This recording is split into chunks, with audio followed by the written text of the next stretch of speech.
Heart attack or myocardial infarction is because of a blood clot suddenly happening inside the coronary arteries. The treatment for this condition is to remove the blood clot. It can be done by two ways. One is by injecting a clot lysing or clot dissolving injection, which was the earlier version of treatment available for this condition. The current and most beneficial treatment in this situation is the primary angioplasty, which means that you dilate the block, put a stent and open up the artery as soon as possible. Cardiac care is not an isolated and incongruous one anymore in the modern times. Given the apt timing and the adequate treatment, there are a plethora of medical aids to care for your heart. Basically, the heart attack happens when the artery facilitating blood supply to the heart muscle is blocked. It is, in other words, the death of a segment of heart muscle caused by the loss of blood supply. The blood supply is usually lost because of a coronary artery when that supplies blood to the heart muscle has a blood clot or a blockage. If the blockage isn't treated quickly, the portion of heart muscle fed by the artery begins to die. Here comes the method of primary angioplasty and stenting very handy for the rescue of the patient. Time plays a crucial role in the medical assistance provided to the victim of heart attack, and once delayed, the chances of saving a precious life also diminishes. The patient has to be brought to a hospital with interventional cardiologist within the next 90 minutes after he shows the symptoms of heart attack, in order to keep him out of danger and to ensure a better recuperating process.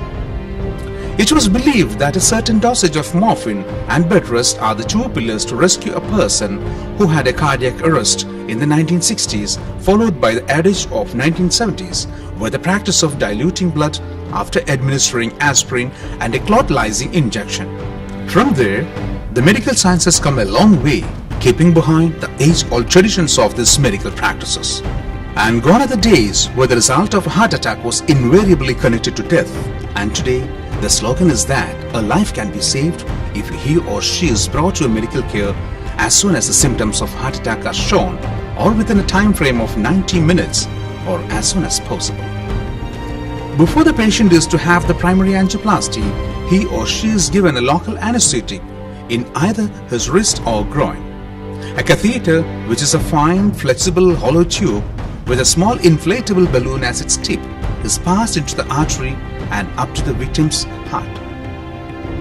During the procedure, some dye is injected into the catheter to make his coronary artery show up on the X-ray. The doctor will then pass the balloon catheter into the coronary arteries after identifying affected coronary artery. The balloon then goes into the coronary artery where the blockage is until it lies inside the blocked part of the artery. The blood clot that is causing the heart attack is nearly always removed from the artery.